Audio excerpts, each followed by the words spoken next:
Hello guys! Hello Cancer! Welcome dito sa aking channel, Kapalaran 888 Cancer. Alamin natin kung anong messages, vibration, gabay, energy para sa lahat. Ito ay money, career, financial reading para sa lahat. Okay Cancer, so ito ay para sa buwan ng February and March. So pwede kang makakuha ng energy for the month of February or March, depende sa kung ano yung resonated sa'yo. Okay? So, first card natin dito is good luck. Good luck, good fortune. Sinasabi sa'yo dito, Cancer ng barahan na you will be super lucky from February, March of 2025 in terms of money.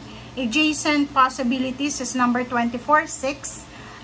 So, confirmation na like nag-resign ka, posibleng makakapasok ka sa another job na mas resonated sa'yo, mas maganda, mas mataas yung sweldo.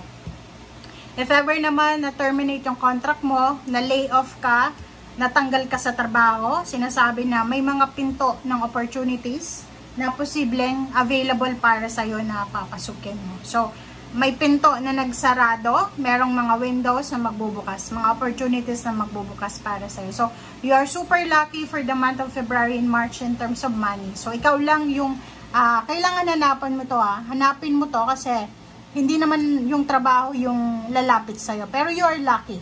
Sa kahit saang trabaho ka, sa kahit saang company or bansa ka mag-apply, possible na makukuha ka this month of February and March. Okay?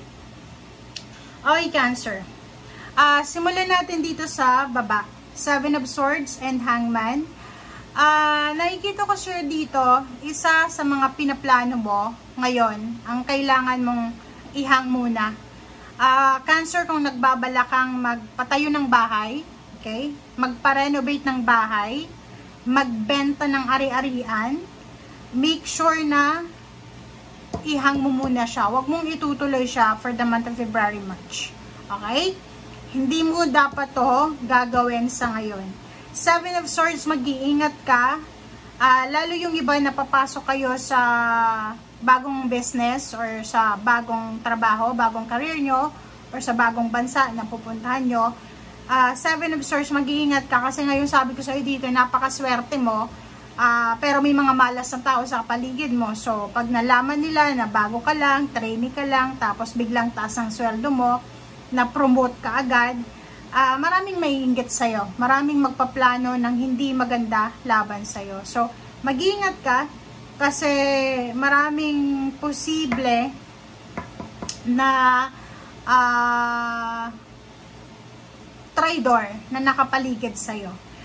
Nakikita ko rin sa'yo dito, makakatanggap ka ng isang balita or isang chismis or anything na related sa pera or related sa family. Basta may involved ditong pera na siguro yung nanloko sa'yo, nang scam sa'yo, ay posibleng nagsasuffer siya ngayon. Pwedeng may kaso siya sa ngayon or posibleng siya ay nawala ng pera. Parang ganon. Yung iba naman sa inyo dito, nakikita ko na yung purpose nyo for the month of February and March talaga is yung makaalis kayo sa sitwasyon na hindi maganda. Yung nakahang, diba? Tingnan mo. King of Swords, kung makikita mo dito sa King of Swords na to, sinasabi na gusto mong makaalis sa mga sitwasyon na hanging. Like yung mga sitwasyon, financial situation na walang kasiguraduhan.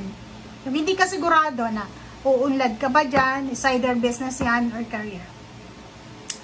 But nakikita ko sa'yo dito na ang posibleng maging hindrance or sagabal sa'yo ngayong February and March sa usaping pera is yung mga tao sa paligid mo.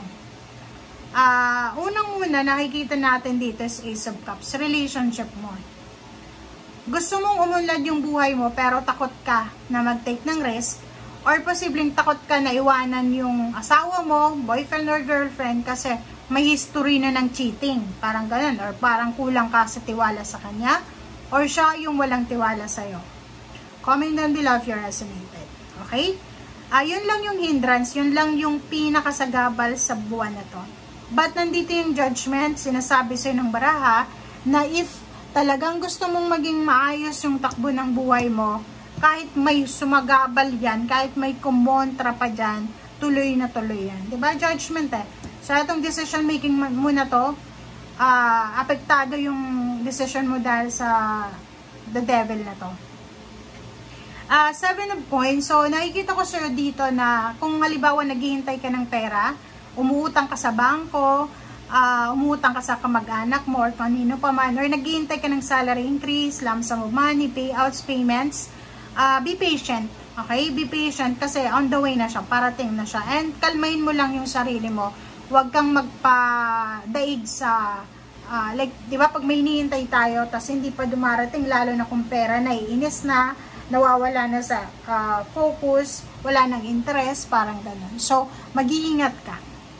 Okay? High Priestess, makinig ka sa sinasabi ng iyong intuition, lalo na sa buwan ng February and March, kasi napaka-importante ng mga mensahe na darating sa'yo. Okay? Lalo na dito sa decision making. Like for example, gusto mong mag-travel abroad, gusto mong magtrabaho sa ibang bansa, maging OFW, or pumunta sa malayong lugar para maghanap ng trabaho, makinig ka sa sinasabi ng iyong intuition. Okay? And yun nga, sabi ko sa'yo dito, kung halimbawa ano ka ngayon, nasa below 30 years old, tapos may mga opportunities kayo na magtrabaho sa ibang bansa, and ang pumipigil sa inyo is relationship, like masyadong silosa kayo ba sa bawat isa, pag-isipan mong mabuti kasi yung opportunities na to na isinusulong sa'yo or inihaharap sa'yo ng universe, siya yung magdadala ng financial freedom para sa'yo and the rest ng family mo. Kung halimbawa na hindi mo tatanggapin yung blessings na to or yung opportunities na to, hindi na to darating sa'yo. Okay? So, ito ay once in a lifetime opportunities, blessings, good luck, good fortune, na kailangan mong tanggapin siya. Okay? Anong tawag dyan?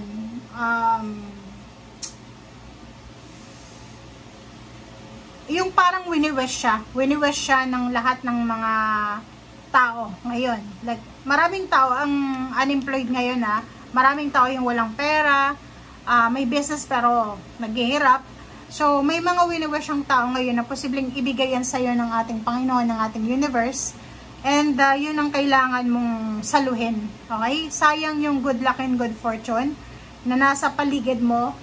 Kasi pag hindi mo yan nakuha, hindi niya babalik sa'yo. Babalik man, same blessing, pero yung amount of prosperity na abundance, hindi na pareho tulad ng sa ngayon. Okay? Doon naman sa nagbabalak na magpakasal, kung medyo bata ka pa, nasa below 30 years old, huwag ka munang magpakasal this February, March. Okay? I-secure mo yung financial mo bago ka magpakasal. Yun, may mga bagay-bagay ka Ace of Cups, tsaka Hangwoman. Sinasabi sa'yo dito kung babae ka, pag-isipan mong mabuti bago ka lumagay sa tahimik this months na to. Okay? Thank you guys. Bye!